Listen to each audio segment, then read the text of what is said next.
only really have one shot to get it right, to tell the story. This is not necessarily my story per se, it's the story of all the people that the Gun Trace Task Force and Wayne Jenkins, that those guys they just terrorize.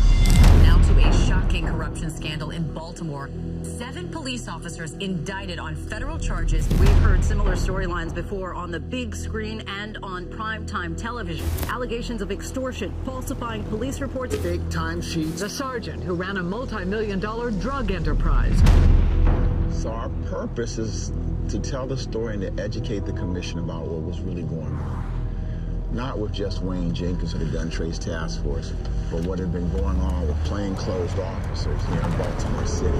The police corruption scandal rocked Baltimore City. Now there's a push to look deeper into what went wrong. Did those in power turn a blind eye to corruption on the Gun Trace Task Force? The state now looking to put together a team of legal experts to make recommendations and gather facts about just how far the corruption goes. How could the system have failed this badly for this long? And what are we asking this commission to do? What's the ideal outcome of this? That the word will get out, that I hope the victims are eventually compensated, that we will have real changes to the systemic problems and issues that plague the criminal justice system in Baltimore City, and that hopefully Baltimore City can be a model of how to fix a system that's broken and flawed. Do I think that my remarks today will do that? No. The signs were there, we just didn't pay attention. We just said.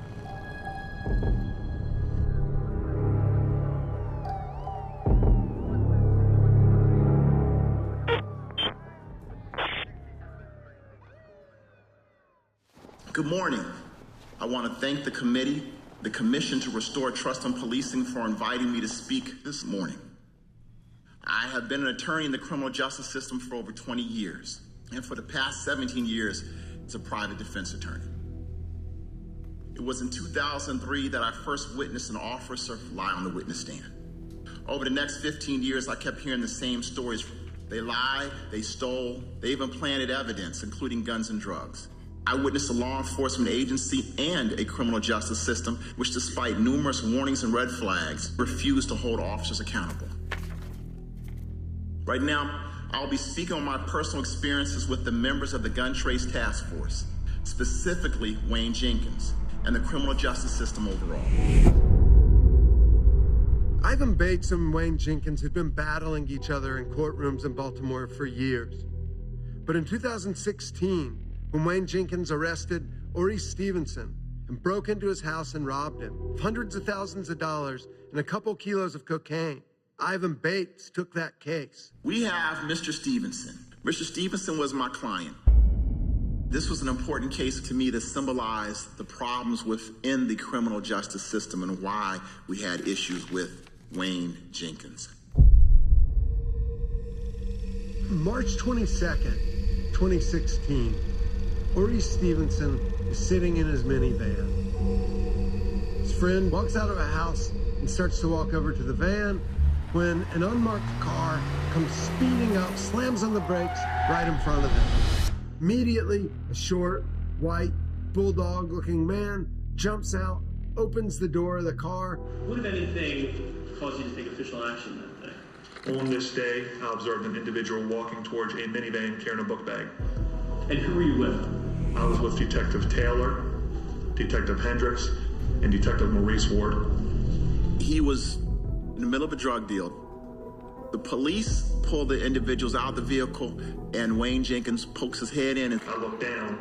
Between his feet inside the book bag, you could see stacks of currency. They presented this as if it was a random stop. These guys are sitting there, have had no reason to be stopped, don't have any idea what's going on. Jenkins handcuffs them when they find 2 kilos of coke in the back of the van. Did you describe your interaction with Mr. Stevenson? Based on what I saw and what was recovered in the vehicle, I believe that Mr. Reese was a distributor of cocaine. My nature was I wanted to find out where Mr. Reese lived at because I believed he had more cocaine. And what, if anything, did Mr. Stevenson advise you of with regard to his residence? He advised me he had kilograms of cocaine, a large amount of currency, and firearms inside that dwelling. So Jenkins says, look, I'm going to call a guy to go sit on his house, make sure no one gets anything out of it, and then we'll go over there.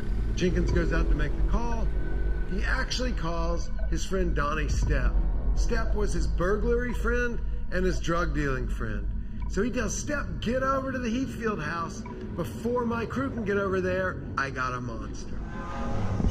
He said he's got a monster, means that he's working on somebody big, not a nickel-dime drug dealer. You're going to be something serious. He says, Donnie, there's $250,000 on top of a safe in a bag. There's $500,000 inside of the safe in cash. And there's 10 kilos in a closet 6 feet from it. Go kick in the bottom door, walk in at the basement where it's at, go ahead and take it all. So I jump in my truck and I head down there. When I come around through the alley after he gave me the address, someone on the back of the porch did. I said, I'm not going. There's somebody there. Stepp sees someone who turns out to be Stevenson's kid having to jump out of the back window and getting out of the house. He thinks someone's already in there. He's scared to go in, so he sits a block away with binoculars and watches as Jenkins and his crew pull up. I'm trying to figure it all out. Then he comes around and he used the key to get through the front door. So as I'm watching in binoculars, well, he never told me about a key. Now, why wouldn't you tell me about a key when you want me to kick the door? It just could feel like, man, what is he up to? They go into the house. Jenkins immediately grabs 2 kilos of cocaine and says he's going to go back out and get their pry bar because they find a safe in there and he wants to get in it. When he come back through that door 3 minutes later, I could see how he looked in his vest, like Santa Claus coming out of the door. I watched him go straight to the trunk of the car, open it, throw the bag in. Then he calls me and tells me to zoom down the street. But what he actually does is jumps in his car, goes up, meets Donnie, throws Donnie the 2 kilos, and says, make sure you can get me $5,000 by the end of the week. I'm going on vacation. So Donnie then splits. Jenkins goes back in. They break into the safe. Jenkins steals $100,000 out of the safe. They lock the safe back up. Hey, yo, y'all get that open yet? Tells Taylor to pull out his cell phone and start filming it, and they're gonna bust the safe open again. Hey, Sarge! Hey, come downstairs right quick. They about to get it open.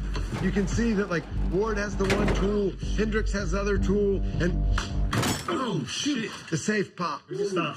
Stop right fucking now. Shit. Don't touch it. Stand next to it. We're calling out the feds. Keep recording. No one's touching this money. Yes, sir.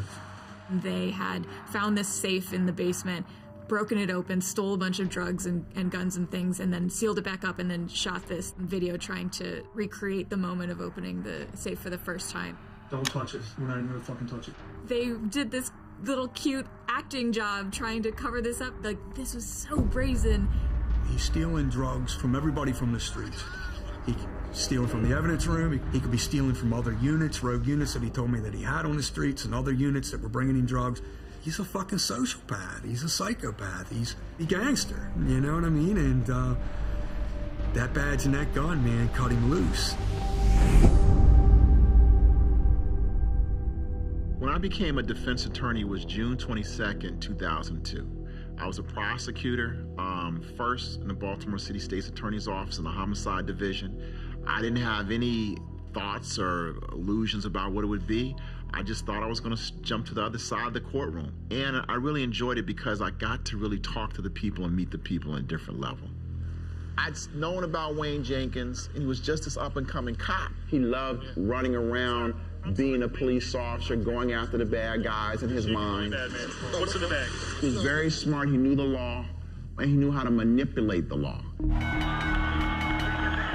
You get a picture of Wayne Jenkins as someone who enjoys this image of being a tough guy. I mean, we know he did this MMA fighting, and I believe he fought under the name Silverback.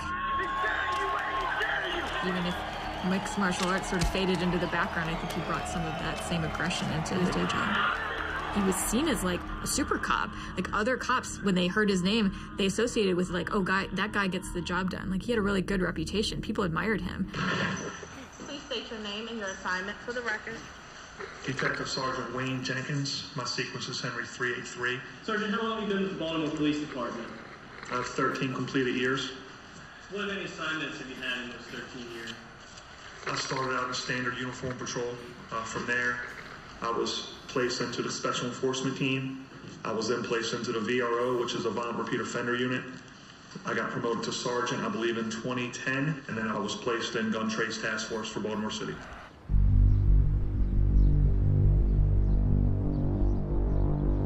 Jenkins grew up in the Bowley's Quarters section of Middle River, which is a largely white community outside of Baltimore City proper. Jenkins was a small little kid. He was the youngest of 5. His father was a Marine, and he really wanted to live up to that. I went to school with Wayne's brother, so I knew the family for 35 plus years. Didn't know that much about Wayne except that he was a super cop, obviously worked in narcotics, obviously was on TV at a frequent basis of showing unbelievable bust in Baltimore City. So eventually I get a phone call from Wayne and says, "Donnie, I need to talk to you." And he asked me, "Donnie, I get a lot of drugs and can you get rid of them?" Me with my gambling habits of tremendous amounts of money, I've lost $2-3 million in casinos. I got addicted to making money, and I love to make money. It's just who I am. So I agreed to go ahead and start taking his drugs. I didn't see that there was any way to lose. I knew that him being a cop gave them a different type of power than what I knew street people to have. But they have access to some of the most clandestine equipment that the government offers. He could go anywhere in the city, any jurisdiction, anything that he wanted. It was a network of snitches within Baltimore. Wayne had capitalized in using these informants, so he would get vital information from the streets about who was doing this, who was doing that. To me, it just opened up a different world of what was going on. I knew the stakes were much, much bigger, but I was always a gambler. I realized in 2010 these officers had an MO. This wasn't a tale, nothing out from a movie, it's what I actually witnessed and saw.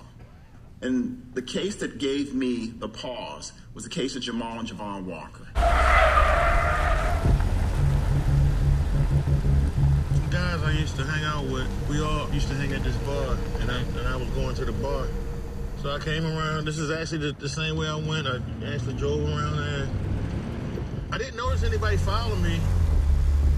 As soon as I pulled over my car and parked it, that's when Wayne Jenkins just out of nowhere walked up to my car. I could see with the aggressiveness that he was walking, like he had to be a police officer. Jamal Walker and Javon Walker were party planners, and the weekend that they were stopped, he was stopped on a Monday, they had 3 parties and made around $43,000. Mr. Walker was riding down the street, parking his car, saw one of his friends on his way to the bank with the money. That's when Keith Gladstone and Wayne Jenkins approached his vehicle. As he walked to my car, I'm like, okay, he's just checking license. He's obviously looking for somebody. So I gave him my license. He read under his breath my license. I'm Jamal Walker, silver SUV. And then as he said that, he just went for my door. As we walk around to the side of the car, he's asking me questions. Do I have any weapons? I told him no. Do I have any money? I said, well, there may be money in the car. So he goes in the car, gets the money, takes me around to the back and puts me in cuffs. I'm like, well, why are you putting me in cuffs? Just for having money? That's not illegal. I didn't know at the time his partner was in my car looking around. Next thing I know, Gladstone, he was like, oh, look what I got, look what I got. And he pulled out a little teeny bag of marijuana. Now we get to keep your money, now we get to keep your money. So I was like, well, why? That's not, first of all, that's not mine. I don't know where y'all got that from. Second of all, how can you keep my money? It's against the law. You can't have money and weed at the same time. And they threw me in the paddy wagon and took me to Central Brooklyn. So I get a call, and it's an unfamiliar voice. This is Officer Jenkins, and we have your car. If you want your vehicle, you need to come get it. So I was like, well, my kids are here. I have to wait for someone to come and to watch them. Probably an hour and a half had passed, and I hear a knock at the door. So I look out my bedroom window. They was like, well, if you want your keys in your car, you got to come downstairs and show us ID. And I was like, well, first of all, who are you? Like, they're in plain black clothes, nothing saying police, FBI, anything. So I went to the front door and I opened the door up. They forced their way in, and it's 2 of them. So the other one is like running up the steps, like charging in there. So we have a device like a panic alarm. So I hit the alarm system, it goes off, it wakes my son up. So he comes downstairs. And they was like, well, we're going to search your house. And I said, well, no, you're not going to do that. You don't have a search warrant. So at this time, regular Baltimore City police officers come there. And they was like, ma'am, are you okay? I said, I'm not okay. These officers, or whomever they are, do not have permission to be in my home. When I said that, they then pulled the 2 officers outside on my front porch. They come back into the house. They searched the house. They searched my room. Then they tore the basement apart. They came upstairs with white trash bag. And they was like, well, we have money and you had guns in your house. There was 1 shotgun in here. That was my grandfather's old shotgun. Everything else, that's not mine. Well, you're going to jail. You'll have to tell them that. Like, they were just nasty. So they placed me under arrest. For me, the emotional part of it was that they made my kids see it.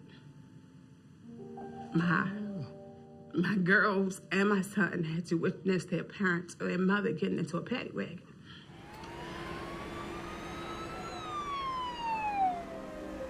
And the sad part about the system is that there's no checks and balances. They don't hear your side of the story. All they know is what these officers wrote in black and white in your charging documents, and that's all they see.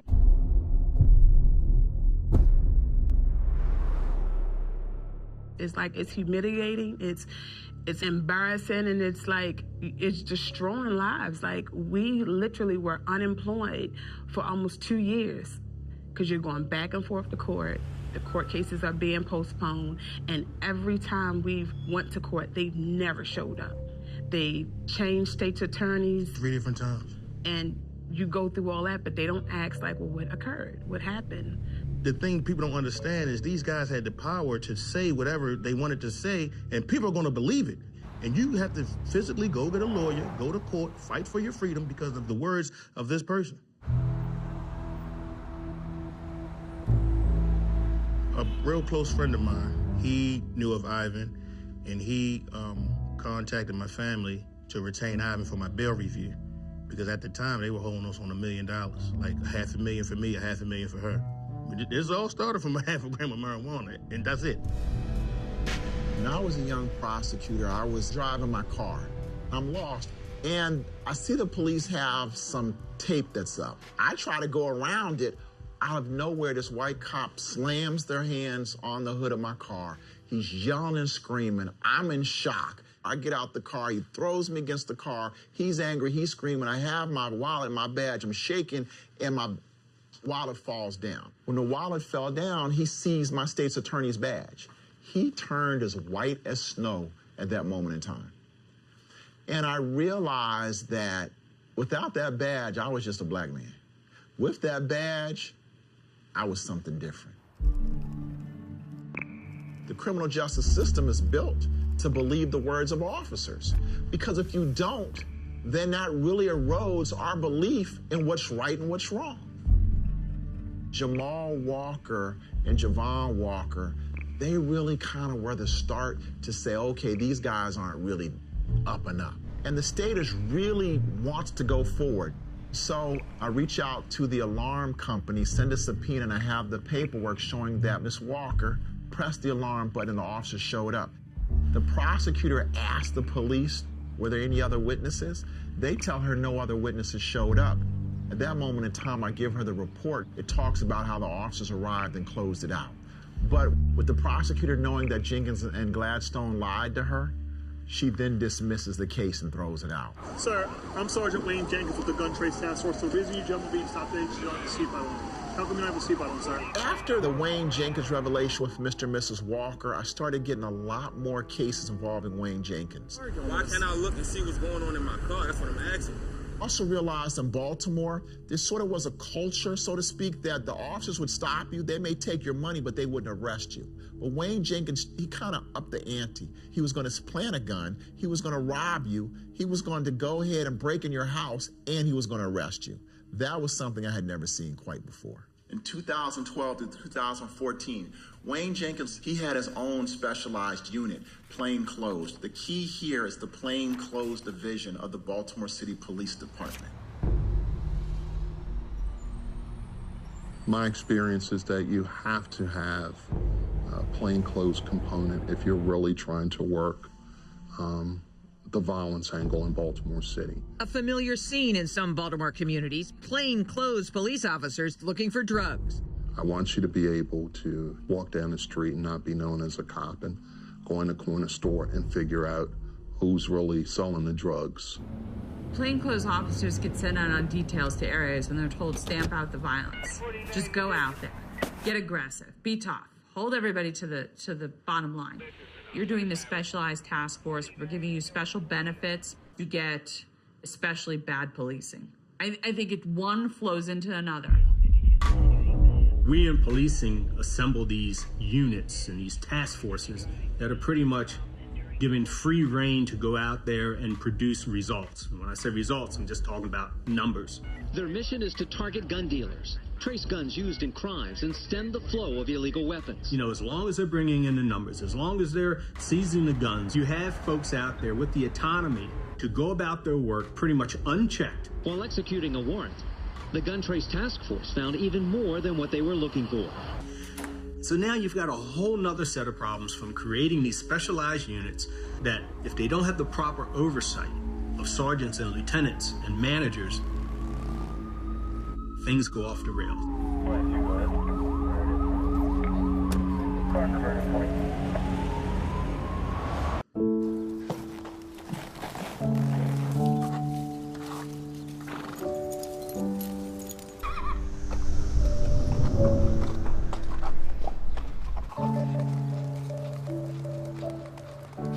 Baltimore is a city of hustlers. You have all types, all kinds. Now you talking to a hustler. I sold dope, I sold coke, crack, all kinds of drugs to the community. I fucked it up. So I have a moral duty, you know what I'm saying, to try to give back and try to restore some of that. I was on VPU, Violent Prevention Unit. It was like an intense monitor to those who they felt was like high risk. My probation officer was stationed inside of Western District Police Station. That's where Jenkins and I was at. So they was in contact with my probation officer. They knew that I had a track record of handguns, especially handguns in vehicles. And this was his tactic. So I came down Fulton, I turned down Mount, and I turned up here. And as I was approaching, I was just, just driving normally. They was coming down Emerson. So as I was approaching the stop sign, they cut all the way from over there and swung all around and stopped me right here, bumper to bumper. So I backed up and they boxed me in some more. So I said, oh damn, it's the police. As I was sitting here, he approached this side window. I wound up my window down like, what's up? He said, well, you got anything in here? I said, no, I ain't got nothing in here. Can we check? I said, no. My partner right there want to ask you some questions, man. Wind your window down for him so you can hear. So as I'm leaning over, winding the window down, he stuck his hand in the door and unlocked my door, and they pulled me out the vehicle. They put me in the car, and then Jenkins of one of them drove my car to Western District Police Station. I'm thinking they're just gonna hold me there for a couple hours. So I asked the intake officer, man, what am I being charged with? He said, looks like loitering or something. So the next morning, they slide the charge papers on my door. It's a handgun violation. With my criminal background and, my history and things of that nature, so it's easy to put that together because I got a history of it. I was charged with the state first, then the feds picked my case up, took the plea, 96 months, and went to FCI Allenwood. Yeah, they always say, man, you live in this life, it's either death or jail. See, I felt Wayne Jenkins, he viewed the citizens of Baltimore as sheep. And you're a wolf, so you're gonna prey on the sheep. And the only way that the system is going to beat a wolf is you have to become a wolf. So what do I really mean by that? You have to think like Wayne Jenkins. You have to understand Wayne Jenkins. You have to look at where Wayne Jenkins is going. I began to try to have a better understanding of Wayne Jenkins' cases. And going to the jail, I would tell guys, I'll take your case half price. If the system isn't going to protect you, then I'm going to protect you because I don't want to see you have criminal convictions because of this dirty cop and these dirty cops. You can see who the defense attorneys are in some of these cases, and Ivan had a good chunk of them. I started talking to him more about this issue when I could just see the volume of cases that he had done. People knew to come to him. I realized that just me alone, I would not be successful with Wayne Jenkins. I need to partner with other people. Other people had resources. They were private defense attorneys I would talk with. Josh Ensley was a private attorney. Natalie Finnegar was a public defender, but head of the felony division, and Deb Levy was a public defender as well, and she was dealing a lot with police corruption. They were able to put together charts that showed the number of cases that Wayne Jenkins had. He wasn't showing up for court. He was arresting individuals, not showing up for court. Almost 60% of the gun cases weren't being prosecuted. If they never went to court, and these are gun cases, what is this saying? Yeah, sir, do you understand your rights? Is there a reason you have a gun in the car and cocaine? When you're not coming to court, that's telling me that you're lying, you're stealing, you're planting guns on people. Every single case in Baltimore City and in any jurisdiction turns on the credibility or the truthfulness of the officer. So if the prosecutor has information that says that this person, that as a pattern in a practice, isn't truthful, under the law, you don't get to conceal it. And not only do they not get to conceal it, they have the right to see his internal affairs files. Internal affairs records are employee records, so defense attorneys, they have to fight in court to get access to that internal affairs record. And that's not just in Baltimore City, that's throughout the state of Maryland. The state of Maryland has the Law Enforcement Officers' Bill of Rights. Even supervisors who supervise these officers know who's getting complaints. They know what types of complaints they're getting for the most part. Certain commanders are so blinded by statistics and being able to brag about how many gun arrests they've made and have the press conferences where they can lay out guns and drugs on a table that trumps any sort of internal problems the officers may have. The appellate courts is their personnel records, and they have to be protected. Even though they describe things that have to do with that officer's integrity directly, maybe even with my case. If you got shit on an officer that says that he did something wrong, I want it. Just going to somebody else without no warrant. It's called exigent circumstances.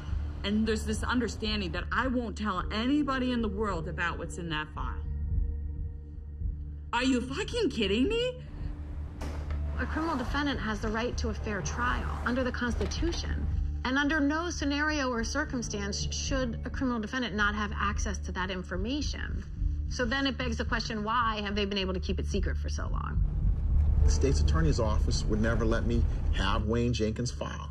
And so part of the problem is until you have the transparency, until you're going to hold the officers accountable, until the officers know that their bad acts will be known by the defense or will be known within the system is never going to work properly.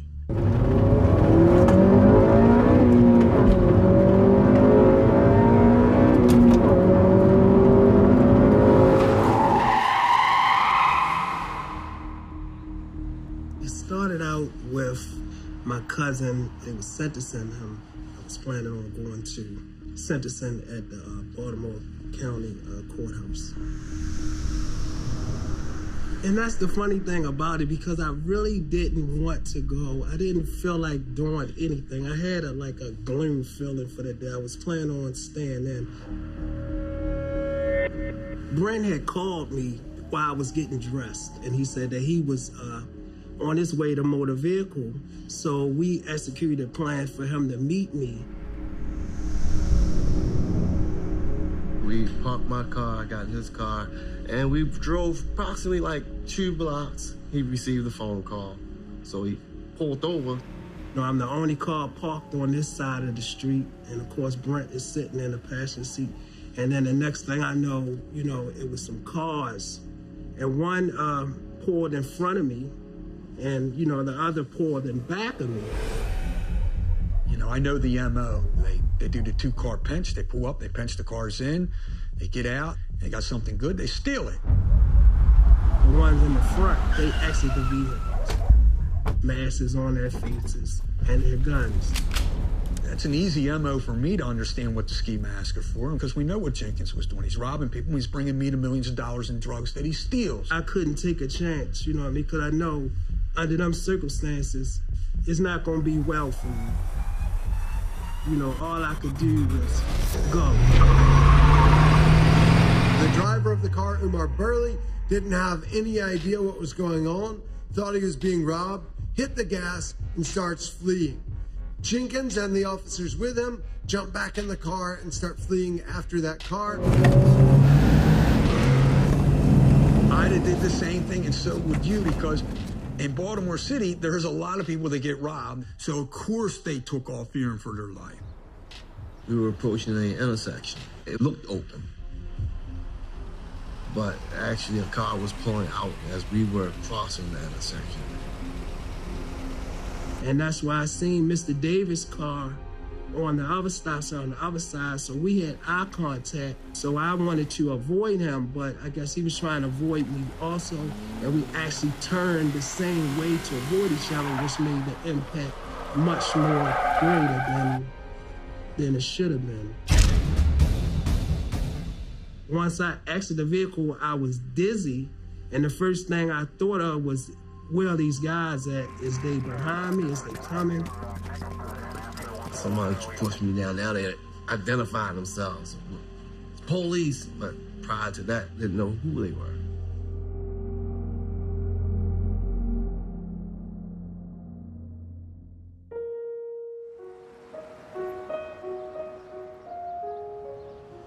It wasn't until I got to the booking center that I actually found out what they claimed they found.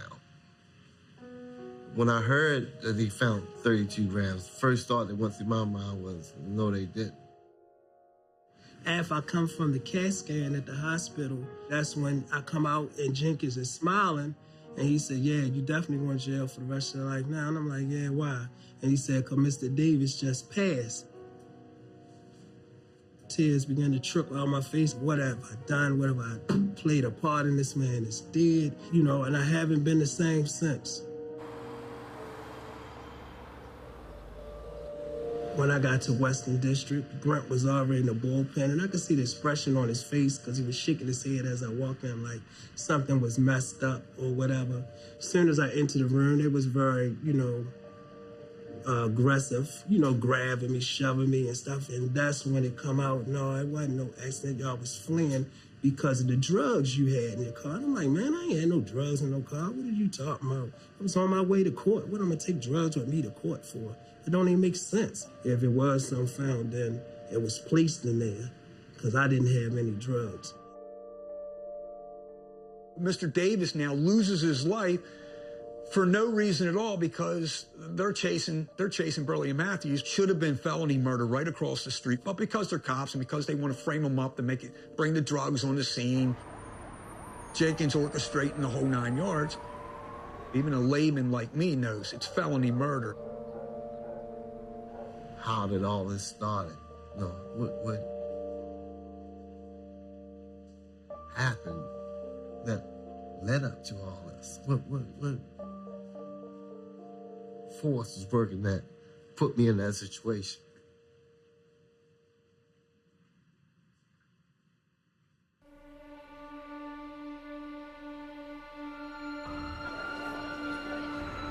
In June of 2016, Wayne Jenkins becomes the sergeant of the Gun Trace Task Force. That was a big promotion. By the time Jenkins gets the Gun Trace Task Force, he has a reputation as not exactly a clean cop. His behavior has been questioned. He has internal affairs department's complaints. And so that they gave him this unit is shocking. Every single time I looked around, Wayne Jenkins was arresting somebody for something.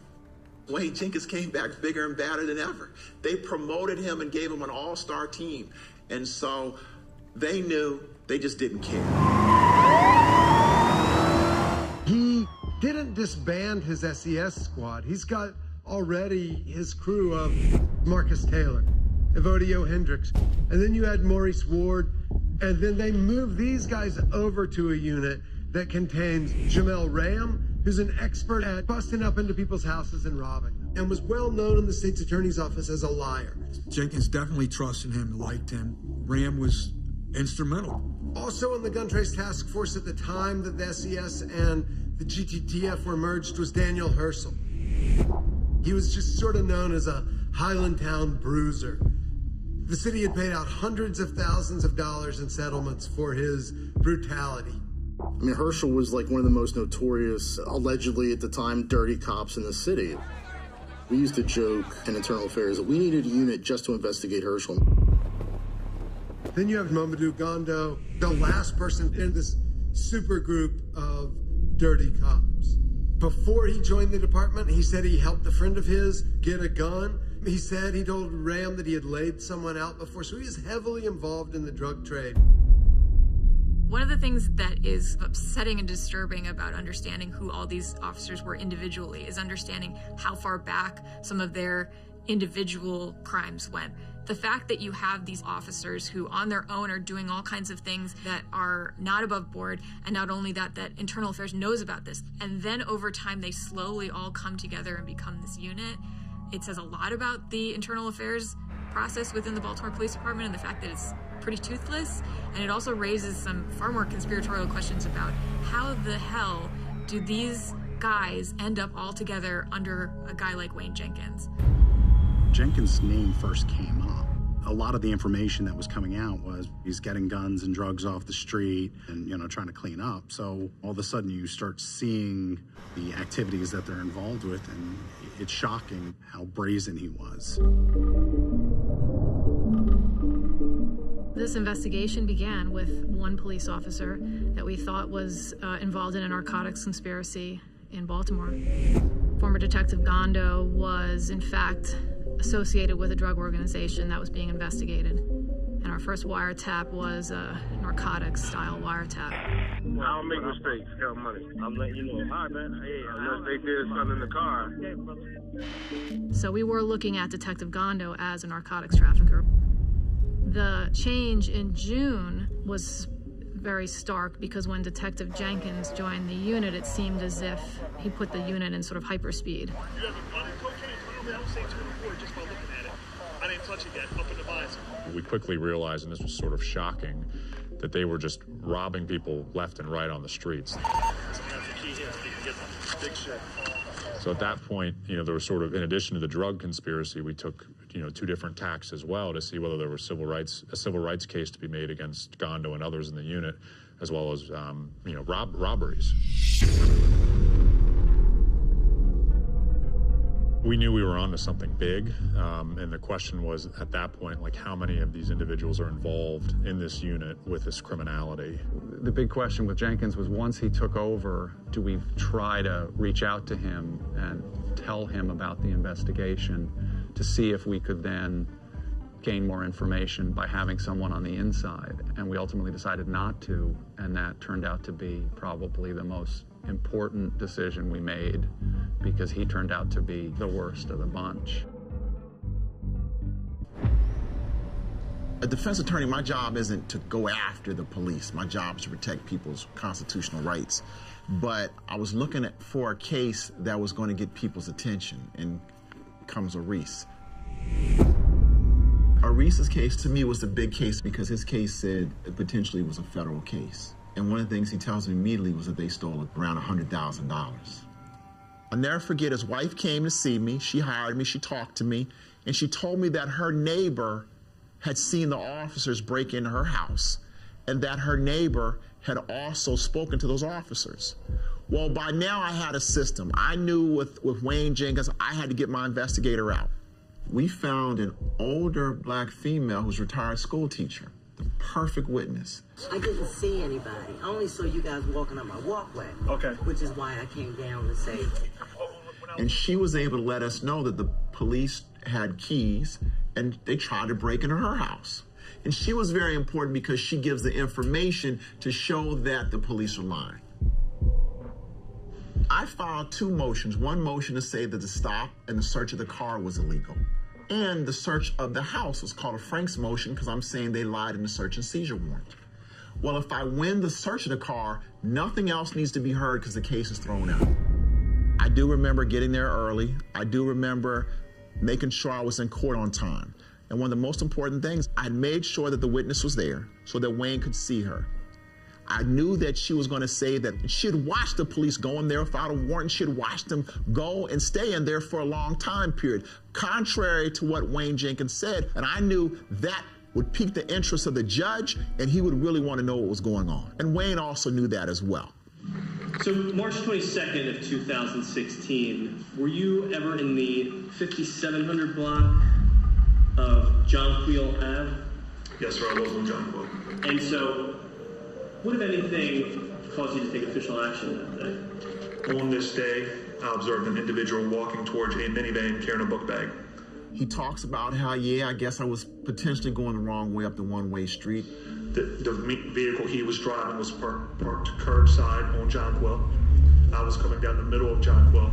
I stopped in close proximity on the left-hand side. And it's kind of odd because as he's telling the story, he's telling things to basically give me the victory. Did you ever take a picture from the front of the van looking down into the minivan floorboard so that we would be able to see how you were able to see the drugs?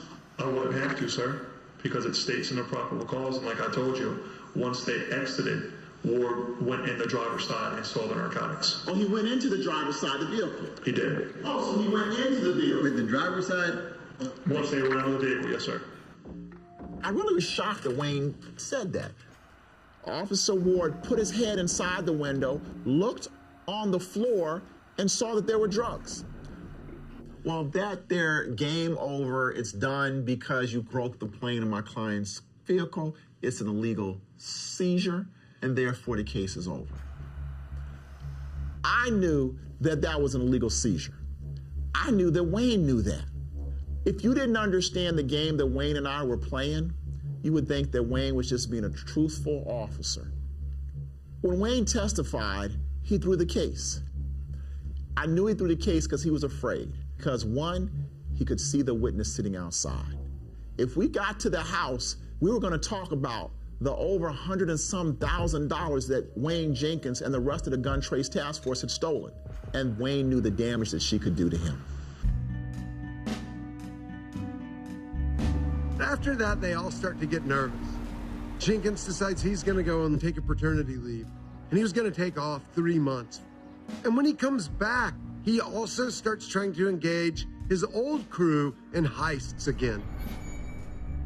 So Jenkins gets the crew together, and he pulls out this big duffel bag, lays it down, unzips it. There are grappling hooks, masks that looks like skulls, machetes, all sorts of really scary looking stuff. And he says, hey, we're gonna hit Ori Stevenson again. Ward says, why would we do that? We just arrested the guy and he just got off and stuff. And he says, no, you misunderstand. He wasn't talking about arresting him. He was talking just about robbing him. Ward wasn't into it. Ward was trying to get out of the crew now. Hendricks had already talked to Jenkins about getting transferred. Gondo and Rayam were staying away. Everyone is thinking he's gone too far. He's out of control. He off the chain. That nigga's off the chain. Yo, he's off the fucking chain. He's off the chain. He is off the chain. Yes, sir. We wanted to bring the case down as soon as we could because of the danger they posed, but we had to have enough evidence to actually make the charges stick, and that was something I think we struggled with kind of every day. So we turned our focus to identifying the victims. It was very challenging to approach the victims because they were very suspicious of what our true motive was, given their interaction with the police and how they've been victimized in the past. We would tell them we're not interested in what you did or didn't do, whether you were selling drugs or not. That's not why we were here. And they would tell us, every detail, some of which we knew, and a lot of which we didn't know. And there wasn't a single victim that had lied to us. And we had talked to dozens and dozens of people.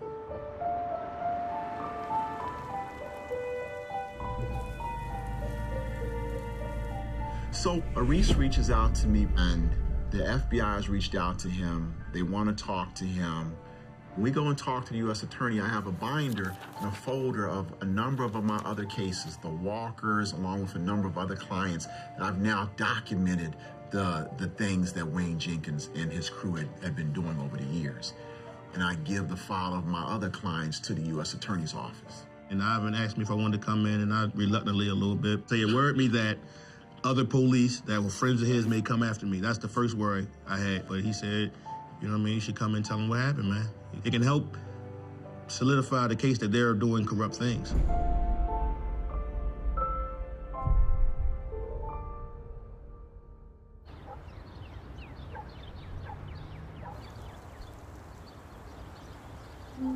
So then Jenkins was also, as he was always, doing double and triple crosses and working on numerous plans at a time, and he kept trying to push Stepp to work with Gondo. But Stepp was starting to get more reluctant. He's trying to convince me that it's good for me, that I can make $10,000, $20,000 a week by supplying Gondo. But he always knew that I never wanted to deal with anything, and I didn't want the exposure with the other members of the Gun Trace Task Force. I just didn't want it. But he is adamant and won't stop about this thing. It's good for you. And I said, no. I said, you do it. I was on to him.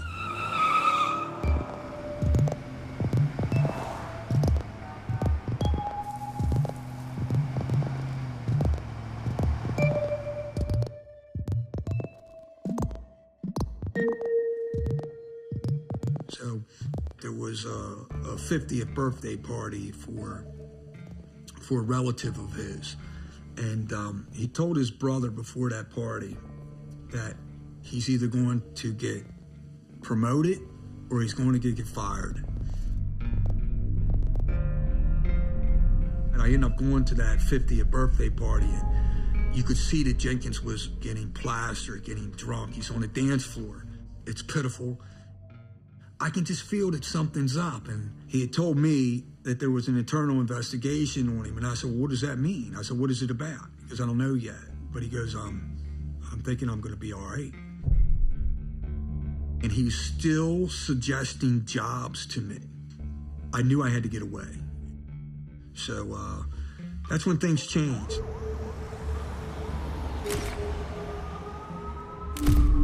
Jenkins then reportedly went the next day to his commander, Chief Sean Miller, who ran the war room, and asked, you know, is anything wrong? I'm supposed to go to IED, and Miller tells him he has nothing to worry about.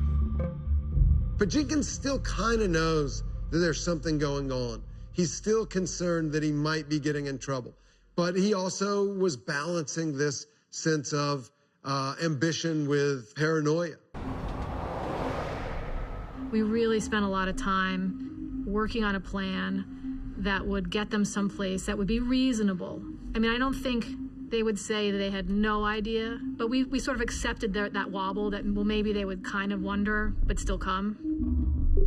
So they tell Wayne Jenkins that he is, and he was up for a promotion, but he had this outstanding internal affairs case. It's a minor case, no big deal. You guys damaged a vehicle, and we just need to clear it up so that we can move your promotion forward. So Wayne Jenkins is very motivated to get his officers in. So they ask him to come into IED, and they also ask his whole squad to come in. It was exciting. I mean, it was a culmination of our work, but it was also a signal to us, like, we have to pursue this to conviction. I remember thinking, all right, like, now you own it. Right. We gotta land the plane.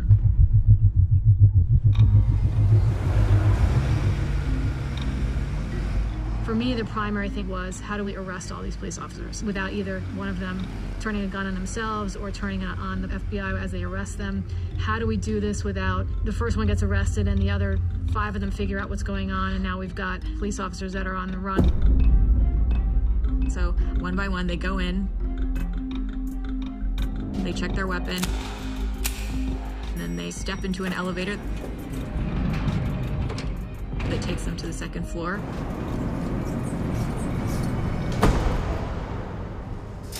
As soon as those elevator doors opened,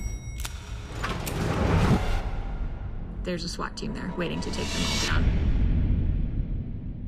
It went off well. It was really a lot of the what ifs, and luckily we didn't really have any of the what ifs that day. So it was worked out well.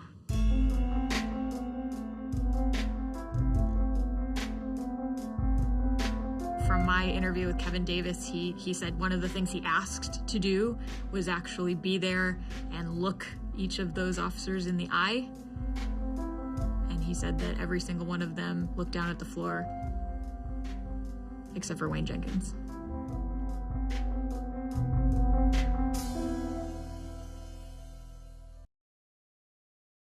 My phone was blowing up, my work phone, everything, and I was like, oh my gosh, and I just sat in my office, like, exhaling in a sense, like, wow, all this time. When I saw their faces flash on the TV, it's like one of them things where you know something, and you're trying to tell people something, but they might not really believe you, and then that's your validation, like I told you. It's like you know that you have a secret that you know, and now the world is finding out about it. It was just instant panic for me because, you know me, I was pretty well involved in this. So that was tough. That's how it all started.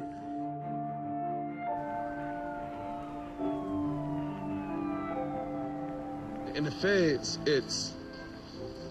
it got 6 TVs in the federal system in the rec room. So I'm standing there talking to a guy, a Hispanic, in front of the Spanish TV. And he said, man, hey, you just hear about all them police just got locked up in Baltimore?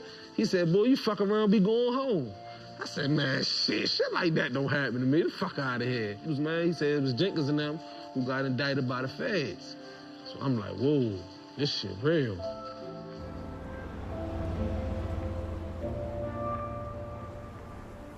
My lawyer, the first thing he said was, I apologize. He said, you were adamant about going to trial. When this case broke, you were the first person I thought about. Jenkins' guilty plea includes 2 counts of racketeering, 2 counts of robbery, 1 count of filing false records, and 4 counts of false arrest. I'm just glad that their actions did come out. The maximum sentence for all counts is 100 years, but by entering a plea agreement, prosecutors recommend a sentence of 20 to 30 years. It's approximately 7:30 in the morning, and I'm getting ready to go self-surrender to a minimum security federal prison camp. I gotta go to the United States Federal Courthouse in Baltimore City. Then from there, I'll be free to move on to Morgantown, so we can go start and get this over with. I admitted and took responsibility for my part in what I did wrong, and it was wrong. But to me, the redemption side of the story is, where does the change lie in Baltimore? In closing, I would like to say thank you. Not just for me, but thank you for my clients, and thank you for the people who were arrested, harassed by members of the Gun Trace Task Force and other officers in Baltimore City who have never had the opportunity to come and speak to you. You know, I remember when I arrived in 1995, I was a wide-eyed former prosecutor, law clerk that believed in the system. However, over the next 17 years, I became a little jaded. I became angry. I became cynical. The corruption in the criminal justice system in Baltimore City is systemic. We just need to fix it. And we need an understanding of what the voices and the people you will never see or hear have actually been through. And for that, I personally and humbly thank you for this opportunity.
You know, I represent a lot of people, and the day that Wayne Jenkins was arrested, I was in court someplace, and my father-in-law was managing my office. He gets a call, and it's a call from a woman whose husband had just been arrested. And the person who called my office was Wayne Jenkins' wife. That told me that a person that I've had 30-plus cases against really understood that I was a true fighter. It was flattering, but what he did was still wrong, and I was never going to represent him.